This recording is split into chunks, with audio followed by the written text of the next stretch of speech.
त्वादीयं वस्तु गोविंद तुभ्यमेव समर्पये गृहाण सम्मुखो भूत्वा प्रसीद परमेश्वरः।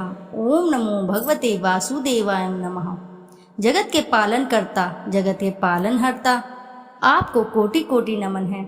यदि जिस भी साधक पर भगवान बृहस्पति देव की कृपा बन जाती है तो उसके जीवन में किसी भी प्रकार की कोई दुख दरिद्रता नहीं रह जाती है।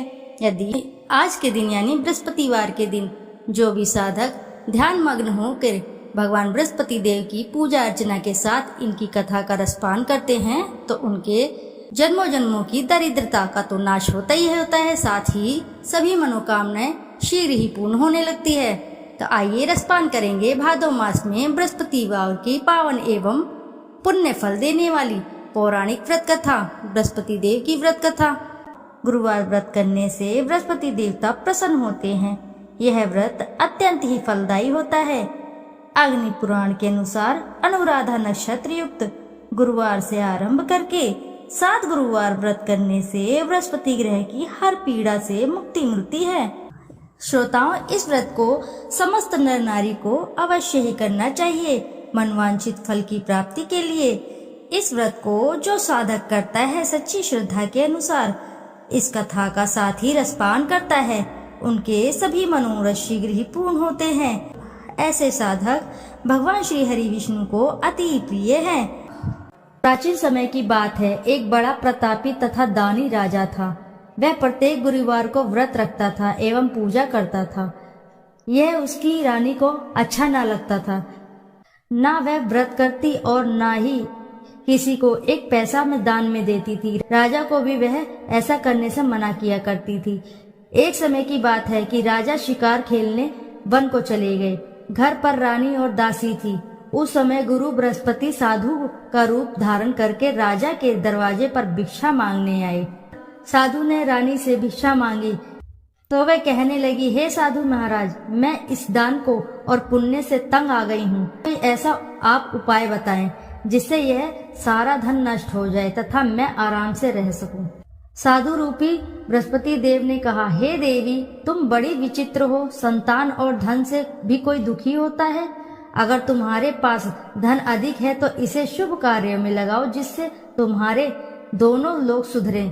परंतु साधु की इन बात से रानी खुश नहीं हुई। उसने कहा, मुझे ऐसे धन की आवश्यकता नहीं जिसे मैं अन्य लोगों को दान दूं तथा जिसको संभालने में ही मेरा सारा समय नष्ट हो जाए। साधु ने कहा, यदि तुम्हारी ऐसी ही इच्छा है तो जैसा मैं तुम्हें बताता हूँ तुम वैसा ही करना। बृहस्पतिवार के दिन घर को गोबर से लीपना, अपने केशों को पीली मिट्टी से धोना, केशों को धोते समय स्नान करना, राजा से हजामत बनाने को कहना, भोजन में मांस वगैरह खाना, कपड़ा धोबी के यहाँ धुलने के डालना।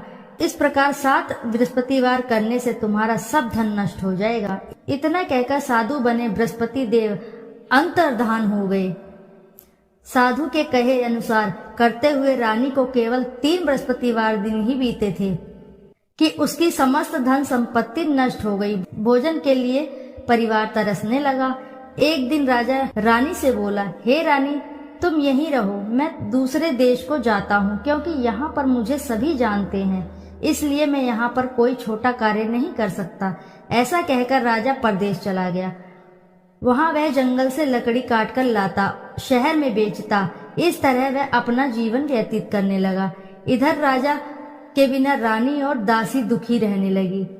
एक समय जब रानी और दासियों को 7 दिन बिना भोजन के रहना पड़ा तो रानी ने अपनी दासी से कहा, हे दासी, पास ही के नगर में मेरी बहन रहती है, वह बड़ी धनवान है, तू उसके पास जा और कुछ ले आ ताकि थोड़ा बहुत गुजर बसर हो जाए।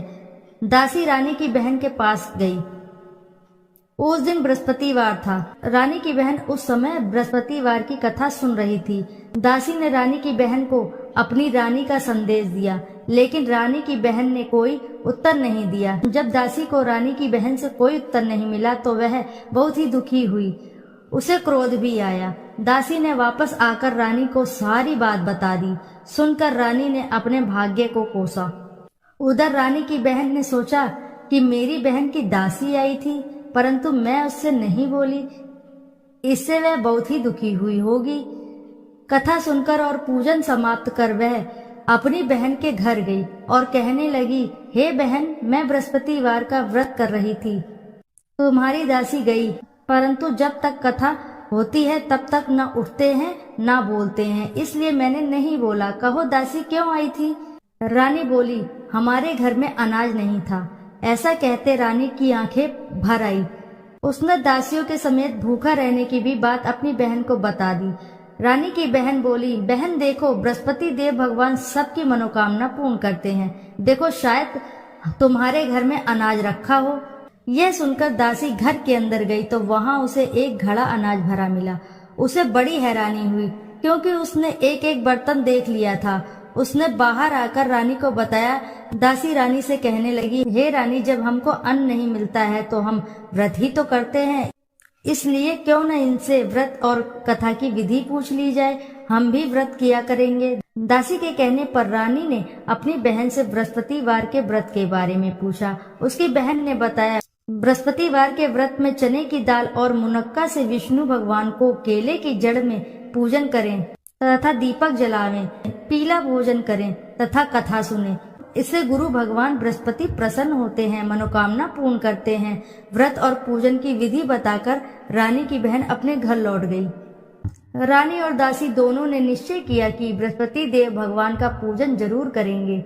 7 रोज बाद जब बृहस्पतिवार आया तो उन्होंने व्रत रखा। गुड़साल में जाकर चना और गुड़ बीन लाई तथा उसकी दाल से केले की जड़ तथा विष्णु भगवान का पूजन किया। अब पीला भोजन कहाँ से है? दोनों बड़ी ही दुखी हुई, परंतु उन्होंने व्रत किया था, इसलिए बृहस्पति देव भगवान प्रसन्न थे। एक साधारण व्यक्ति के रूप में वे 2 थालों में सुंदर पीला फूल लेकर आए और दासी को देकर बोले, हे दासी, यह भोजन तुम्हारे लिए है, तुम्हारी रानी के लिए है, इसे तुम दोनों ग्रहण करना। दासी भोजन पाकर बहुत ही प्रसन्न हुई। उसने रानी को सारी बात बताई। उसके बाद वे प्रत्येक बृहस्पतिवार को गुरु भगवान का व्रत और पूजन करने लगी। बृहस्पति भगवान की कृपा से उनके पास फिर से धन हो गया, परंतु फिर रानी पहले की तरह आलस्य करने लगी। तब दासी बोली, देखो रानी, तुम पहले भी इस प्रकार का आलस्य करती थी। तुम्हें धन के रखने में कष्ट होता है, इस कारण सभी धन नष्ट हो गया। अब गुरु भगवान की कृपा से धन मिला है तो फिर भी तुम्हें आलस्य आ रहा है। बड़ी मुसीबतों के बाद हमने यह धन पाया है, इसलिए हमें दान पुण्य करना चाहिए। अब तुम भूखे मनुष्य को भोजन कराओ, प्याऊ लगवाओ, ब्राह्मणों को दान दो, कुआं, तालाब, बावड़ी आदि का निर्माण करवाओ, मंदिर पाठशाला बनवाकर ज्ञान दान दो, कुंवारी कन्याओं का विवाह करवाओ, अर्थात धन को शुभ कार्यों में खर्च करो, जिससे तुम्हारे कुल का यश बढ़े और स्वर्ग प्राप्त हो और पितृ प्रसन्न हो। दासी की यह बात सुनकर रानी शुभ कर्म में लग गई। उसका यश फैलने लगा। एक दिन रानी और दासी आपस में विचार करने लगी कि ना जाने राजा किस दशा में होंगे। उनकी कोई खोज खबर भी नहीं मिली। उन्होंने श्रद्धा पूर्वक गुरु बृहस्पति भगवान से प्रार्थना की कि राजा जहाँ भी हों शीघ्र वापस आ जाएं। उधर राजा परदेश में बहुत दुखी रहने लगा। वह प्रतिदिन जंगल से लकड़ी बीन कर लाता और उसे शहर में बेचकर अपने दुखी जीवन को बड़ी कठिनता से व्यतीत करता। एक दिन दुखी हो अपनी पुरानी बातों को याद करके वह रोने लगा और उदास हो गया। उसी समय राजा के पास बृहस्पति देव साधु के वेश में आकर बोले, हे लकड़हारे, तुम इस सुनसान जंगल में किस चिंता में बैठे हो, मुझे बतलाओ। यह सुन राजा के नेत्रों में जल भर आया। साधु की वंदना कर राजा ने अपनी संपूर्ण कहानी सुना दी। महात्मा दयालु होते हैं। वे राजा से बोले, हे राजा, तुम्हारी पत्नी ने बृहस्पति देव के प्रति अपराध किया था, जिसके कारण तुम्हारी यह दशा हुई। अब तुम किसी प्रकार की चिंता मत करो, भगवान तुम्हें पहले से अधिक धन देंगे। देखो, तुम्हारी पत्नी ने बृहस्पतिवार का व्रत प्रारंभ कर दिया है। अब तुम भी बृहस्पतिवार का व्रत करके चने की दाल व गुड़ जल के लोटे में डालकर केले का पूजन करो। फिर कथा कहो या सुनो, भगवान तुम्हारी सब मनोकामनाओं को पूर्ण करेंगे। साधु की इस बात को सुनकर राजा बोला, हे प्रभु, लकड़ी बेचकर तो इतना पैसा भी नहीं बचता जिससे भोजन करने के उपरांत कुछ बचा सकूं। मैंने रात्रि में अपनी रानी को व्याकुल देखा। मेरे पास कोई साधन नहीं है जिससे इसका समाचार जान सकूं। फिर मैं बृहस्पति देव की क्या कहानी कहूँ, यह भी मुझको मालूम नहीं। साधु ने कहा, हे राजा, मन में बृहस्पति भगवान के पूजन व्रत का निश्चित करो, वे स्वयं तुम्हारे लिए कोई राह बना देंगे। बृहस्पतिवार के दिन तुम रोजाना की तरह लकड़ियां लेकर शहर में जाना। तुम्हें रोज से दुगना धन प्राप्त होगा, जिससे तुम भली भांति भोजन कर लोगे तथा बृहस्पति देव की पूजा का सामान भी आ जाएगा। जो तुमने बृहस्पतिवार की कहानी के बारे में पूछा है वह इस प्रकार है। प्राचीन काल में एक बहुत ही निर्धन ब्राह्मण था। उसके पास कोई संतान नहीं थी। वह नित्य ही पूजा पाठ करता। उसकी स्त्री न स्नान करती और न ही किसी देवता का पूजन करती। इस कारण ब्राह्मण देवता बहुत दुखी रहते थे। भगवान की कृपा से ब्राह्मण के यहाँ एक कन्या उत्पन्न हुई। कन्या बड़ी होने लगी। प्रातः स्नान करके वह भगवान विष्णु का जप करती, बृहस्पतिवार का व्रत भी करने लगी। पूजा पाठ समाप्त कर वह पाठशाला जाती तो अपनी मुट्ठी में जौ भर कर ले जाती और पाठशाला जाने के मार्ग में डालती जाती। लौटते समय वह जौ स्वर्ण के हो जाते तो उनको बीन कर घर ले आती। एक दिन वह बालिका सूप में उन सोने के जौ को फटकार कर साफ कर रही थी कि तभी उसकी माँ ने देख लिया और कहा, हे बेटी, सोने की जौ को फटकने के लिए सोने का सूप भी तो होना चाहिए। दूसरे दिन गुरुवार था। कन्या ने व्रत रखा और बृहस्पति देव के सोने का सूप देने की प्रार्थना की। बृहस्पति देव ने उसकी प्रार्थना स्वीकार कर ली। रोजाना की तरह वह कन्या जौ फैलाती हुई पाठशाला चली गई। पाठशाला से लौटकर जब वह जौ बीन रही थी तब बृहस्पति देव की कृपा से उसे सोने का सूप मिला। उसे वह घर ले आई और उससे वह जौ साफ करने लगी, परंतु उसकी माँ का वही ढंग रहा। एक दिन की बात है, कन्या सोने के सूप में जौ साफ कर रही थी। उस समय उस नगर का राजकुमार वहां से निकला। कन्या के रूप को देखकर वह मोहित हो गया। राजमहल आकर वह भोजन तथा जल त्याग कर उदास होकर लेट गया। राजा को जब राजकुमार द्वारा अन्न जल त्यागने का समाचार ज्ञात हुआ तो अपने मंत्रियों के साथ वह अपने पुत्र के पास गया और कारण पूछा। राजकुमार ने राजा को उस लड़की का घर पता बताया। मंत्री उस लड़की के घर गया। मंत्री ने ब्राह्मण के समक्ष राजा की ओर से निवेदन किया। कुछ ही दिन बाद ब्राह्मण की कन्या का विवाह राजकुमार के साथ संपन्न हो गया। कन्या के घर से जाते ही ब्राह्मण के घर में पहले की भांति गरीबी का निवास हो गया। एक दिन दुखी होकर ब्राह्मण अपनी पुत्री से मिलने गए। बेटी ने पिता को अवस्था को देखा और अपनी माँ का समाचार पूछा। ब्राह्मण ने सभी हाल कह सुनाया। कन्या ने बहुत सा धन देकर अपने पिता को विदा कर दिया, लेकिन कुछ ही दिन बाद फिर वही हाल हो गया। ब्राह्मण फिर अपनी कन्या के पास गया और सभी हाल कहा तो पुत्री बोली, हे पिता, आप माता जी को यहाँ ले आओ, मैं उन्हें ये विधि बता दूंगी जिससे गरीबी दूर हो जाए। ब्राह्मण देवता अपनी स्त्री को साथ लेकर अपनी पुत्री के पास राजमहल पहुँचे तो पुत्री अपनी माँ को समझाने लगी, हे माँ, तुम प्रातः काल स्नान आदि करके विष्णु भगवान का पूजन करो, तब सब दरिद्रता दूर हो जाएगी। परंतु उसकी माँ ने उसकी एक भी बात ना मानी। वह प्रातः काल उठकर अपनी पुत्री का बचा जूठन खा लेती थी। एक दिन उसकी पुत्री को बहुत गुस्सा आया। उसने अपनी माँ को एक कोठरी में बंद कर दिया। प्रातः उसे स्नान आदि करा के पूजा पाठ करवाया तो उसकी माँ की बुद्धि ठीक हो गई। इसके बाद वह नियम से पूजा पाठ करने और प्रत्येक बृहस्पतिवार को व्रत रखने लगी। इस व्रत के प्रभाव से मृत्यु के बाद वह स्वर्ग को गई। वह ब्राह्मण भी सुखपूर्वक इस लोक का सुख भोग कर स्वर्ग को प्राप्त हुआ। इस तरह कहानी कहकर साधु देवता वहां से लोप हो गए। धीरे धीरे समय व्यतीत होने पर फिर बृहस्पतिवार का दिन आया। राजा जंगल से लकड़ी काटकर शहर में बेचने गया। उसे उस दिन और दिनों से अधिक धन मिला। राजा ने चने गुड़ आदि लाकर बृहस्पतिवार का व्रत किया। उस दिन उसके सभी क्लेश दूर हुए। परंतु जब अगले दिन गुरुवार का दिन आया तब बृहस्पतिवार का व्रत करना भूल गया। इस कारण बृहस्पति भगवान नाराज हो गए। उस दिन उस नगर के राजा ने विशाल यज्ञ का आयोजन किया था। अपने समस्त राज्य में घोषणा करवा दी थी कि सभी मेरे यहाँ भोजन करके आएंगे, किसी के घर चूल्हा नहीं जलेगा। इस आज्ञा को जो नहीं मानेगा उसको फांसी दे दी जाएगी। राजा के अनुसार राज्य के सभी वासी भोज में सम्मिलित हुए, लेकिन लकड़हारा कुछ देर में पहुंचा, इसीलिए राजा उसको अपने साथ महल में ले गए। राजा लकड़हारे को भोजन करा रहे थे तो रानी की दृष्टि उस खूंटी पर पड़ी जिस पर उसका हार लटका हुआ था। उसे हार खूंटी पर लटका दिखाई ही नहीं दिया। रानी को निश्चय हो गया कि मेरा हार इस लकड़हारे ने चुरा लिया है। उसी समय सैनिक बुलवाकर उसको जेल में डलवा दिया। लकड़हारा जेल में विचार करने लगा कि न जाने कौन से पूर्ण जन्म के कर्म मुझे यह दुख प्राप्त हुआ। जंगल में मिले साधु को याद करने लगा। तत्काल बृहस्पति देव साधु के रूप में प्रकट हो गए और कहने लगे, अरे मूर्ख, तूने बृहस्पति देवता की कथा नहीं की, इसी कारण तुझे दुख प्राप्त हुआ। अब चिंता मत कर। बृहस्पतिवार के दिन जेल खाने के दरवाजे पर तुझे 4 पैसे जड़े मिलेंगे। उनसे तू बृहस्पति की पूजा करना तो तेरे सभी कष्ट दूर हो जाएंगे। अगले बृहस्पतिवार उसे जेल के द्वार पर 4 पैसे मिले। राजा ने पूजा का सामान मंगवाकर कथा कही और प्रसाद बांटा। उसी रात्रि में बृहस्पति देव ने उस नगर के राजा को स्वप्न में कहा, हे राजा, तूने जिसे जेल में बंद किया है उसे कल छोड़ देना, वह निर्दोष है। राजा प्रातःकाल उठा और खूंटी पर हार टंगा देखकर लकड़हारे को बुलाकर क्षमा मांगी तथा राजा के योग्य सुंदर वस्त्र और आभूषण भेंटकर उसे विदा किया।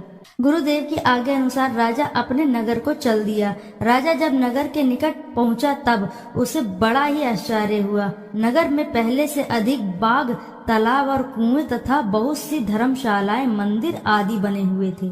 राजा ने पूछा कि यह किसका बाग और धर्मशाला है? तब नगर के सब लोग कहने लगे कि ये सब रानी और दासी द्वारा बनवाए गए हैं। राजा को आश्चर्य हुआ और गुस्सा भी आया कि उसकी अनुपस्थिति में रानी के पास धन कहाँ से आया होगा। जब रानी ने यह खबर सुनी कि राजा आ रहे हैं तो उसने अपनी दासी से कहा, हे दासी, देख राजा हमको कितनी बुरी हालत में छोड़ गए थे। वह हमारी ऐसी हालत देखकर न लौट जाएं, इसलिए तू दरवाजे पर खड़ी हो जा। रानी की आज्ञा अनुसार दासी दरवाजे पर खड़ी हो गई और जब राजा आए तो उन्हें अपने साथ महल में ले गई। तब राजा ने क्रोध करके अपनी तलवार निकाली और पूछने लगा, बताओ यह धन तुम्हें कैसे प्राप्त हुआ? तब रानी ने सारी कथा सुनाई। राजा ने निश्चय किया कि मैं रोजाना दिन में 3-4 बार कथा कहूंगा और सुनूंगा तथा रोज व्रत किया करूंगा। अब हर समय राजा के दुपट्टे में चने की दाल बंधी रहती थी तथा दिन में 3 बार कथा कहता। एक रोज राजा ने विचार किया कि चलो अपनी बहन के यहाँ हो आऊं।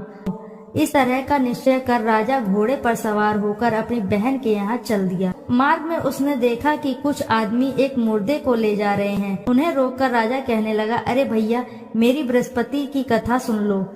वे बोले, लो, हमारा तो आदमी मर गया, इसको अपनी कथा की पड़ी है। परंतु कुछ आदमी बोले, अच्छा कहो, हम तुम्हारी कथा भी सुन लेंगे। राजा ने दाल निकाली और कथा कहनी शुरू कर दी। जब कथा आधी हुई तो मुर्दा हिलने लगा और जब कथा समाप्त हुई तो राम राम करके वह मुर्दा खड़ा हो गया। राजा आगे बढ़ा। उसे चलते चलते शाम हो गई। आगे मार्ग में उसे एक किसान खेत में हल चलाता मिला। राजा ने उससे कथा सुनने का आग्रह किया, लेकिन वह नहीं माना। राजा आगे चल पड़ा। राजा के हटते ही बैल पछाड़ खाकर गिर गए तथा किसान के पेट में बहुत जोर से दर्द होने लगा। उसी समय किसान की पत्नी रोटी लेकर आई। उसने जब देखा तो अपने पुत्र से सब हाल पूछा। बेटे ने सभी हाल बताया। बुढ़िया दौड़ी दौड़ी उस घुड़सवार के पास गई और उससे बोली, मैं तेरी कथा सुनूंगी, तू अपनी कथा मेरे खेत पर ही चलकर कहना। राजा ने लौटकर बुढ़िया के खेत पर जाकर कथा कही, जिसके सुनते ही बैल खड़े हो गए तथा किसान के पेट का दर्द भी ठीक हो गया। राजा अपनी बहन के घर पहुंच गया। बहन ने भाई की खूब मेहमानी की। दूसरे रोज प्रातःकाल राजा जागा तो वह देखने लगा कि सब लोग भोजन कर रहे हैं। राजा ने अपनी बहन से जब पूछा, ऐसा कोई मनुष्य है जिसने भोजन नहीं किया हो, जो मेरी बृहस्पतिवार की कथा सुन ले? बहन बोली, हे भैया, यह देश ऐसा ही है। पहले यहाँ के लोग भोजन करते हैं, बाद में अन्य काम करते हैं। फिर वह एक कुम्हार के घर गई जिसका लड़का बहुत ही बीमार था। उसे मालूम हुआ कि उसके यहाँ 3 दिन से किसी ने भोजन नहीं किया है। रानी ने अपने भाई की कथा सुनने के लिए कुम्हार से कहा। वह तैयार हो गया। राजा ने जाकर बृहस्पतिवार की कथा कही, जिसको सुनकर उसका लड़का ठीक हो गया। अब तो रोज राजा की प्रशंसा होने लगी। एक दिन राजा ने अपनी बहन से कहा, हे बहन, मैं अब अपने घर जाऊंगा, तुम भी तैयार हो जाओ। राजा की बहन ने अपनी सास से अपने भाई के साथ जाने की आज्ञा मांगी। सास बोली, चली जाओ, परंतु अपने लड़के को मत ले जाना, क्योंकि तेरे भाई के कोई संतान नहीं होती। बहन ने अपने भाई से कहा कि हे भैया, मैं तो चलूंगी, परंतु कोई बालक नहीं जाएगा। अपनी बहन को भी छोड़कर दुखी मन से राजा अपने नगर को लौट आया। राजा ने अपनी रानी से सारी कथा बताई और बिना भोजन किए वह शैया पर लेट गया। रानी बोली, हे प्रभु, बृहस्पति देव ने हमें सब कुछ दिया है, वे हमें संतान भी अवश्य ही देंगे। उसी रात बृहस्पति देव ने राजा को स्वप्न में कहा, हे राजा, उठ, सभी सोच त्याग दे, तेरी रानी गर्भवती है। राजा को यह सुनकर बड़ी ही खुशी हुई। 9वें महीने रानी के गर्भ से एक सुंदर सा पुत्र पैदा हुआ। तब राजा बोला, हे रानी, स्त्री बिना भोजन के रह सकती है, परंतु तुम बिना कहे नहीं रह सकती। जब मेरी बहन आए तुम उससे कुछ मत कहना। रानी ने हाँ कर दी। जब राजा की बहन ने यह शुभ समाचार सुना तो वह बहुत खुश हुई तथा बधाई लेकर अपने भाई के यहाँ आई। रानी ने तब उसे आने का अलाना दिया। जब भाई अपने साथ ला रहे थे तब टाल गई, उनके साथ ना आई और आज अपने आप ही भागी भागी बिना बुलाए आ गई। तो राजा की बहन बोली, भाई, मैं इस प्रकार ना कहती तो तुम्हारे घर औलाद कैसे होती। बृहस्पति देव सभी मनोकामनाएं पूर्ण करते हैं। जो सद्भावना पूर्वक बृहस्पतिवार का व्रत करता है एवं कथा पढ़ता है अथवा सुनता है और दूसरों को सुनाता है, बृहस्पति देव उसकी सभी मनोकामनाएं पूर्ण करते हैं, उनकी सदैव रक्षा करते हैं। जो संसार में सद्भावना से गुरु का पूजन एवं व्रत सच्चे मन से और सच्चे हृदय से करते हैं, जैसे सच्ची भावना से रानी और राजा ने बृहस्पति देव की कथा का गुणगान किया तो उनकी सभी इच्छाएं बृहस्पति ने पूर्ण की। अनजाने में भी बृहस्पति देव की उपेक्षा ना करें, ऐसा करने से सुख शांति नष्ट हो जाती है। इसलिए सबको कथा सुनने के बाद प्रसाद लेकर जाना चाहिए। हृदय से उनका मनन करते हुए जयकारा बोलना चाहिए। इति श्री बृहस्पतिवार व्रत कथा। बोलो जय श्री हरि।